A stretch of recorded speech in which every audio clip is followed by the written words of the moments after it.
এই সাইড থেকে চাল জ্বলছে কত সুন্দর।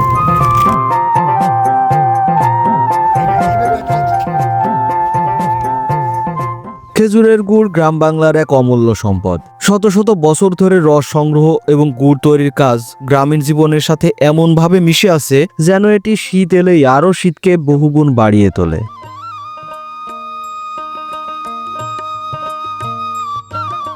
শীত এলেই পিঠা পায়েস সহ গুড় সংগ্রহ করে রাখা হয় প্রায় প্রতি ঘরেই। তাই আজ আমরা দেখব কিভাবে গাছেরা খেজুরের রস সংগ্রহ করে এবং এই রস থেকে গুড় তৈরি করে তারই একটি চিত্র।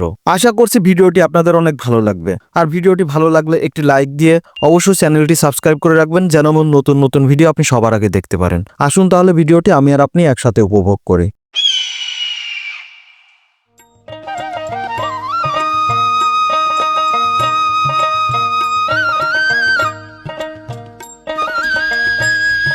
এখনো ফোটেনি ভোরের আলো, ভাঙিনি পাখিদের ঘুম। আর ঠিক এমন সময় অর্থাৎ অন্ধকার থাকতেই গাছেরা মাঠে এসে পৌঁছেছেন তাদের গাছ থেকে ভাড় খুলতে।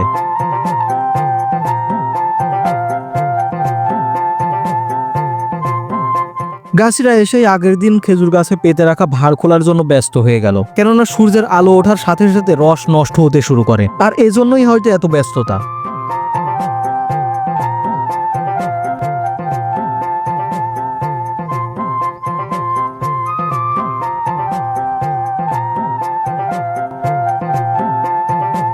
রসের যারা গাছিরা আছে এই গাছিদের কিন্তু এত সহজ নয় বিষয়টা। এনারা সকাল 5টা 5:30টার দিকে ঘুম থেকে উঠে পড়ে এবং সকালের আলো ফোটার আগে এই রসগুলো পেড়ে ফেলা লাগে। এই জন্য তাদের মানে ফজরের আজানের পরপরই তারা এই রস পাড়ার জন্য মাঠে এসে উপস্থিত হয়। যার কারণে মনে করেন যে এখনও কিন্তু চারিদিকে কুয়াশা, আলো ভালোভাবে ফুটে নেয়। তো চলেন আমরা যাই, যে পরবর্তীতে যে গাছের রস পাড়ে সেটা দেখি। বন্ধুরা, আজ আমি এসেছি ঝিনাইদহ জেলার অন্তর্গত জার গ্রামে সবুর গাছের কাছে। আশেপাশের কয়েক গ্রাম নিয়ে তার খেজুর গুড়ের বেশ সুনাম রয়েছে। তাই আমরা আজ দেখব কিভাবে সবুর গাছের রস সংগ্রহ করে এবং এই রস থেকে খাঁটি গুড় তৈরি করে তারই প্রক্রিয়া।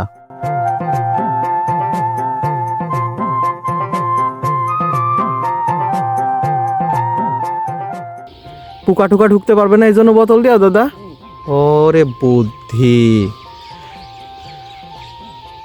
তাদের রস খোলার জন্য সকাল কখনো উঠা লাগে আপনাদের? হ্যাঁ, যদি একটু বলতেন আমাদের। আজান দিলে উঠে পড়তে হয় না? আজান দিলে কে চলে আসে। আর এত সকাল সকাল খোলার কারণ কি? সকাল করে গাছ খুললে রসটা ভালো থাকে, রস ভালো থাকে। আর বেলা হয়ে গেলে ঘোলা হয়ে যায়। ঘোলা হয়ে যায়, ঘোলা হয়ে যায়। এই কি এক কাড়ে হবে? এরতে এক এক গাছে এক কেড়ে হয়, হাফ কেড়ে হয়,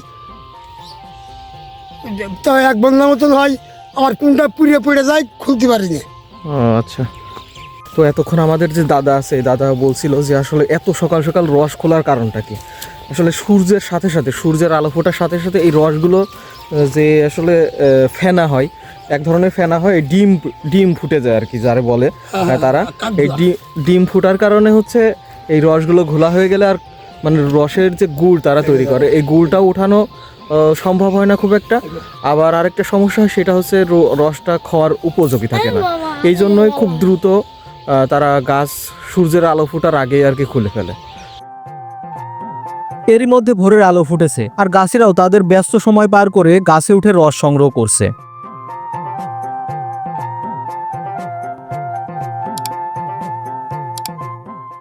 রসের যে গুড়, এই রসের গুড় নিয়ে কিন্তু একটা আলাদা এরকম একটা ঐতিহ্য রয়েছে আমাদের দেশে।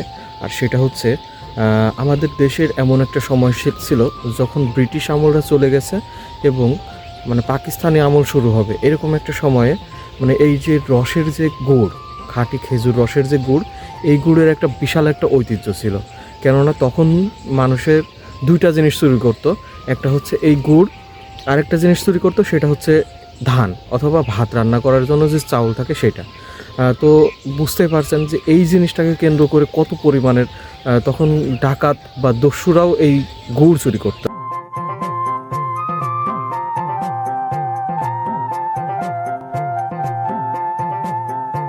বাংলার আশ্বিন মাস থেকে রস সংগ্রহ শুরু হয় গ্রীষ্ম আসার আগ পর্যন্ত। আর যত শীতের তীব্রতা বেশি হয় সাধারণত রসও তত বেশিই হয়।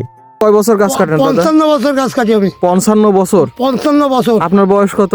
আমার বয়স এখন বর্তমান 60 61 62 63। 63 বছর না? তাহলে তো মানে সেই খুব ছোটবেলা থেকেই, ছোটবেলার থেকে আমি গাছ কাটি। আমাদের সাইদির এতটুকু থাকতেই দেখা যাচ্ছে যে গাছ গাছ কাটেন, তাই কাটতে তো? আমার কোনো উস্তাদ ফুস্তাদ, আমি নিজেই উস্তাদ। আর আপনাদের তো অনেক গাছ ছিল আগে। গাছ 500-700। এখন কতগুলো আছে তা? এখন 400 300 300 350 আছে। এখন 300 350 মতো গাছ না? আছে। তাই প্রতিদিন কত কত ভাড়ের মতো করে রস হয় আপনার? ওই এর আগে হয়তো লেগে 2 কেড়ে 2.5 কেড়ে করে গুড় হইতো, আর লেগে রস হয় 8 কান 9 কান 10 কান। 10 কান রসে কি হচ্ছে? 10 কান রসে 1 কেড়ে গুড় হবে। 10 কান রসে 1 কাড়ি 1 গুড় কেড়ে হবে গুড় না? হবে। চিনি না, ওরা সোয়াগা দেয়, ফিটকেরি দেয়, চিনি দেয়, আরও মেডিসিন দেয়, আমি সব কিছু দিই না। আচ্ছা, এই জন্যই আসলে আপনাদের এখানে আসা, যে আমরা একটা পিওর একটা জিনিস নেব। আপনার বাবা কি এখনো বেঁচে আছে দাদা? না, সে মারা গেছে। কত বছর বয়স হয়েছিল ওনার? 115 বছর। 115 বছর বেঁচে ছিল।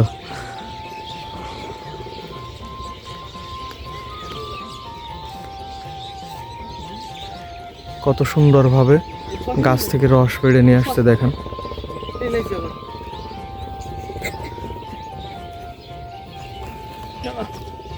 এটা করতে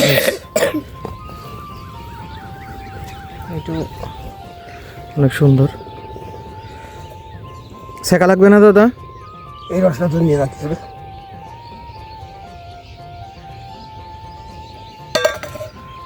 এই রসটা নিয়ে আসতে হবে, খুব কম রস।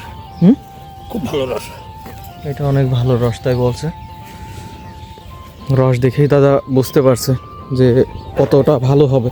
এই পাশে আরেকটা গাছ আছে, সেই গাছে আমরা এখন যাচ্ছি। যে অনেকগুলো গাছ ওনার, প্রায় 300 থেকে 400 গাছের মতো রস সে কাটে, কিন্তু আজকে কাটছে হচ্ছে 30টার মতো। মানে এই গাছ আবার কাটে হচ্ছে কয়েকটা স্টেপ আছে, দেখা যাচ্ছে আজকে 30টা কাটছে, কালকে এই 30টা আবার কাটবে না, পরবর্তী দিনে আবার ওই মানে বাকি যে 30টা থাকবে ওই 30টা, মানে আপনার যে সিস্টেম, যে পর্যায়ক্রমে এই গাছগুলো কাটা হয়। এটা কতটুকু হয়েছে দাদা? এটা আজকে হয়ে গেছে। আধা গাড়ি হয়ে গেছে এটা। আচ্ছা, নেমে আসেন।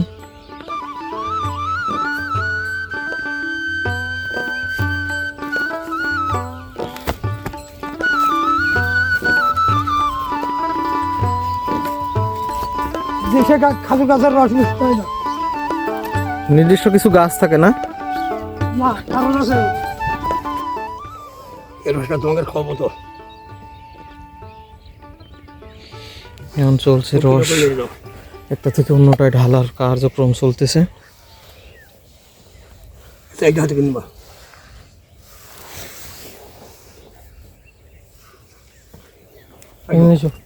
মামা মগ্নে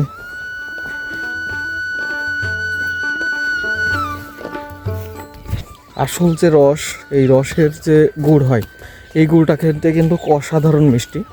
আর আমরা আজকে সেইটারই সন্ধানে এসে এই ঝাড়গ্রামের যে গাছি আছে আর কি, এক কথায়, তার থেকে আসলে রস সংগ্রহ করব এবং খাবার জন্য গুড়ও সংগ্রহ করব। একদম নিজে থেকে দেখে তারপরে নেওয়ার জন্য আমরা চেষ্টা করার জন্য আজকে একদম আমরা সশরীরে চলে এসেছি, যে আমরা এখান থেকে রসও সংগ্রহ করব এবং এখান থেকে গুড়ও সংগ্রহ করে নিয়ে গিয়ে আপনাদেরকে দেখাবো যে আসলে অথেন্টিক জিনিস পেতে হলে এর বিকল্প আর কোনো কিছু আমরা এখন পর্যন্ত পাইনি। কারণ আমরা যেখানে সরজগঞ্জ গিয়েছিলাম আমি আর আক্তার, যে আসলে গুড় কিনতে পারিনি, যে আমরা এক ভাঁড় গুড় 2000 টাকা দাম দেওয়ার পরেও সেই গুড় আমরা নিতে পারিনি। তো আমরা পরবর্তীতে দেখলাম যে আসলে এমন একজনকে দরকার যে আমাদের সামনে গাছ আমরা নিজেরা থেকে গাছ থেকে খুলে এবং তারপরে আমরা নিজেরা সেই গুড় বানানো দেখে তারপরে ওই গুড়গুলো সংগ্রহ করব।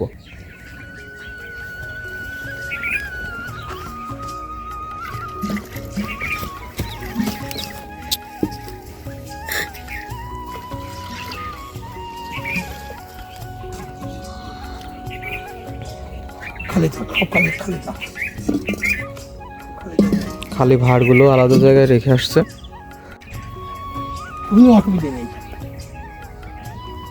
কোনো অসুবিধা নেই। আমরা সকালে আসি গাছ খুলতে এই জন্যে যে মেলা গাছ খুলে পারা যায় না, বেলা হয়ে যায়। 5টা হয়েছে। আচ্ছা 5টা নিয়ে এখন দাদা বাসার উদ্দেশ্যে রওনা দেবে।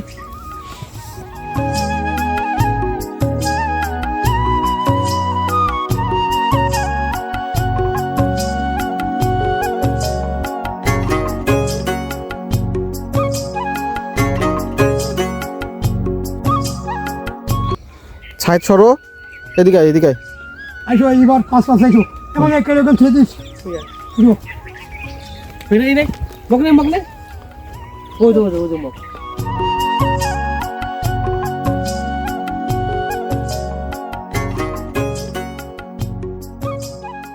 এই খেজুর রস থেকে আসলে সে বাসায় নিয়ে প্রসেস করে গুড় তৈরি করবে। তাহলে আসুন আমরা পরবর্তী প্রসেসটা দেখি, কারণ আমরা এখান থেকে 2টা রস নেব এবং বাকি যে রসটা থাকবে এই রস দিয়ে আর কি তিনি গুড় তৈরি করবেন। আর গুড় তৈরি করে যে গুড় হবে সেই গুড়টাও আমরা নেব, এরকম একটা পরিকল্পনা আছে আমাদের। আমরা একটা বাকাই নিছি। হ্যাঁ, আমরা একটা নিয়ে নিছি। ওই যে ওর কাছেও একটা আছে।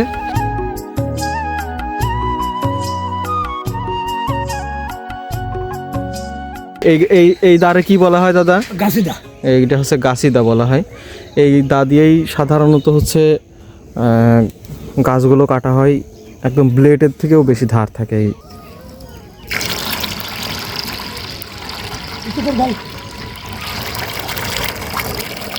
প্রথমেই পরিষ্কার নেট দিয়ে রস ঢালা হয় জ্বালানিতে। বাড়ির ঘরোয়া পরিবেশে সবুর গাছের রস জ্বালায় বলে পরিবেশটাও শান্ত এবং বেশ সুন্দর।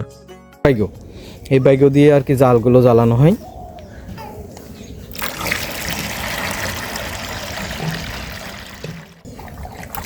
অনেক পরিষ্কার পরিচ্ছন্ন করেই রাখেন না দাদি? হ্যাঁ, খুব পরিষ্কার রাখি। আমাদের গুড় থাকে না তো। খুলনা, বাগেরহাট, ঢাকা, রংপুর, সেটা সিলেট। কুষ্টি এই কালীগঞ্জ একজন আছে, সে রস নিতে গুড় নিতে 10 কেজি গুড় নিয়ে গেছে। এখন জাল দিয়ে দেবে, আগুন ধরাই দেবে।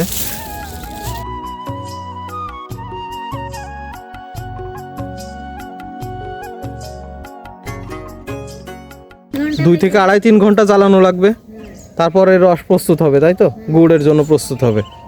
তো আমরা দেখি যে শেষ পর্যন্ত আমরা দেখি যে আসলে কতটুকু সময় লাগে। এই সাইড থেকে জাল জ্বলছে কত সুন্দরভাবে,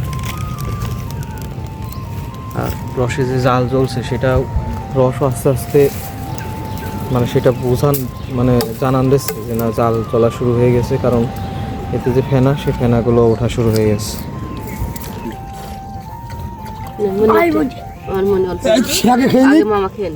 আরো কয়েকদিন পরে আর রস মিষ্টি গুড় মতো। হ্যাঁ, শীত বেশি হয়, যত বেশি শীত হবে তত বেশি। ওরা খেয়ে তোরা 2 মাইজে খেয়ে তার বাড়ি করবি।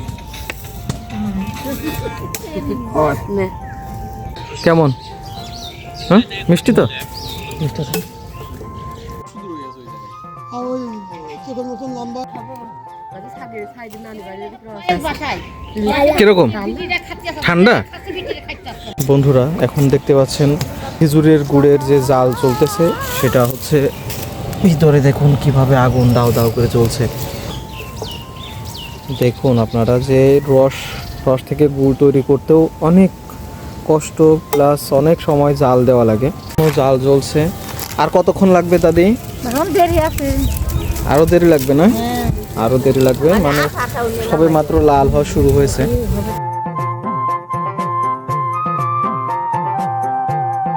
খেজুরের গুড় প্রচুর খনিজ ও পুষ্টিগুণ সমৃদ্ধ, তাই খেজুরের রস থেকে তৈরি গুড় অনিদ্রা ও কোষ্ঠকাঠিন্য দূর করতে গুরুত্বপূর্ণ ভূমিকা পালন করে থাকে। এছাড়াও খেজুরের গুড়ের কারণে মানুষের শরীরে বেশ এনার্জি আসে।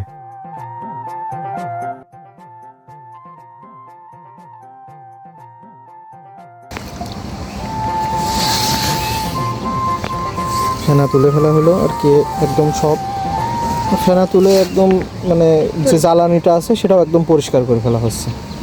এর উপরে একদম শুধু এবার রসই থাকবে, আর রস এবং গুড়ের মাঝামাঝি পর্যায়ে আছে এখন।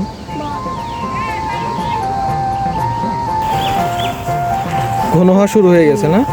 ঘন হওয়া শুরু হয়ে গেছে, একদম লাল হয়ে গেছে।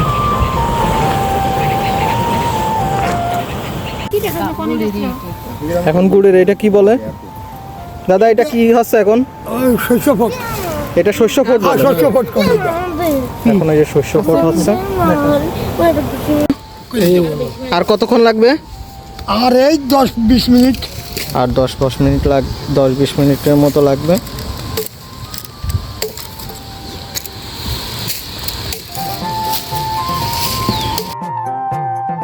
রস থেকে গুড় তৈরির প্রক্রিয়া বেশ সময়ের ব্যাপার, তাই ধৈর্য থাকা বেশ জরুরি। এরই মধ্যে আগুন জ্বলে রস কমতে শুরু করেছে আর রসের সুবাসে চারিদিকটা ভরে উঠেছে।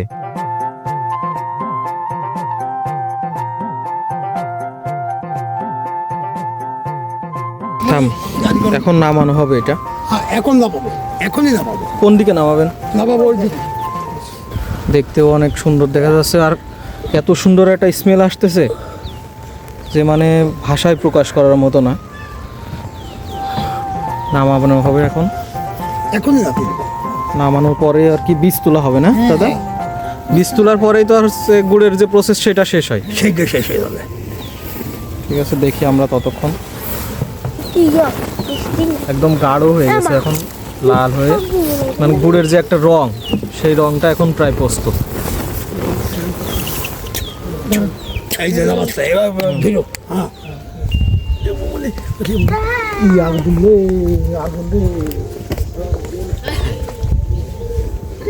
এই ব্যক্তিই কাজ ধীরে রাখবো তুমি। আমার মাসিটা তোর কি হচ্ছে? বীজ তুলে কেমন চাই দাও।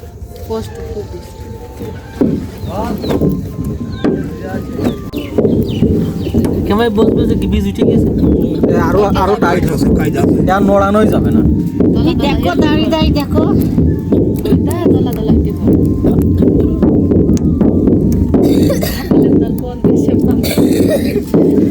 আমাদের দেশে মনে আছে বানায় প্রতিদিন। কয়বার দেওয়া হয় দাদা এই বীজ?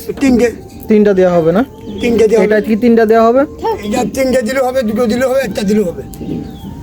আস্তে আস্তে একদম ইয়ে হয়ে গেছে, একদম গাঢ় হয়ে গেছে, আর সাদা টাইপের একটা রং চলে আসছে। বীজ তোলা হয়ে গেলে কি ওই পাতলাগুলো মিশানো হবে না? হ্যাঁ এইবার হয়েছে। কত বীজটা এবার উঠানো হয়ে গিয়েছে। এবার উঠানো হয়ে গেছে না? হ্যাঁ প্রায় উঠানো হয়ে গেছে। হ্যাঁ উঠানো হয়ে গিয়েছে। এইবার মিশিয়ে বাড়ি মারবে।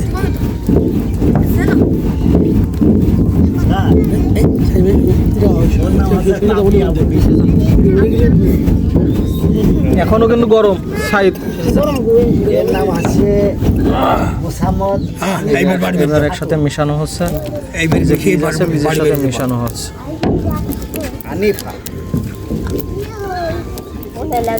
দেখুন যে বীজের সাথে যে পাতলা রস জ্বালানো হয়েছে সেটার সাথে একসাথে মিশিয়ে এবার গাঢ় হয়ে যাবে, মানে এক কথায় দানা টাইপের হয়ে যাবে।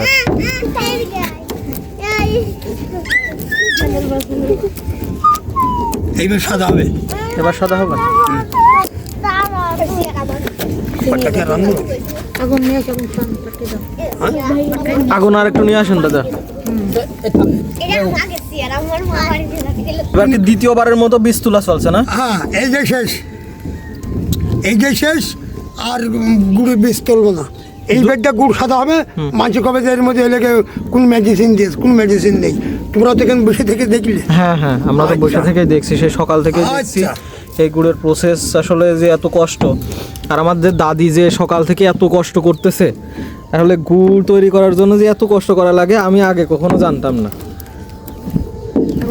তবে মেডিসিন দিলে এত কষ্ট করা লাগবে না আমাদের। অল্পতেই হয়ে যায়, অল্পতে হয়ে যায়, সময় কম লাগে না? সময় কম লাগে, খড়ি কম লাগে, সব দিক থেকে কম লাগে। এই গুড়টা 1 বছর রেখে খাবো। 1 বছর থাকবে, তা কোনো সময় ডিসকালার হবে না। আর মানুষের কাছে গুড় কিনে না 6 মাসও খাইতে পারবে না। এবার বাড়ি মারো, বাড়ি মেরে ঠিক করে দাও। এবার সব কিছু চলছে মিক্সড। হ্যাঁ এইবার দেখো, এইবার দেখো। 1000 আর বছর তো আর করবো না আমি। আর করবো না। কি করবেন আর বছর? আর বছর থেকে ছেড়ে দেবো। এত আর আমার পারার মতন দেখে আমি তো বুড়ো হয়ে যাচ্ছে।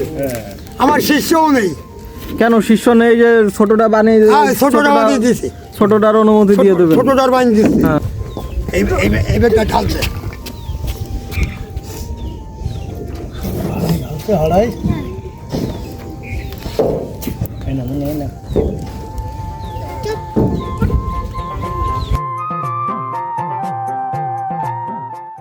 কিভাবে খেজুরের রস থেকে গুড় প্রস্তুত করা হয় তা এতক্ষণ ধরে দেখার জন্য আন্তরিকভাবে ধন্যবাদ। আর এমন ভ্রমণ রিলেটেড ভিডিও সবার আগে পেতে চ্যানেলটি সাবস্ক্রাইব করে রাখবেন এবং ছোট্ট একটি মতামত করে রাখবেন ভিডিওটি আপনার কেমন লাগলো। দেখা হচ্ছে নতুন কোনো ভিডিওতে, ততক্ষণে ভালো থাকবেন, সুস্থ থাকবেন, আল্লাহ হাফেজ।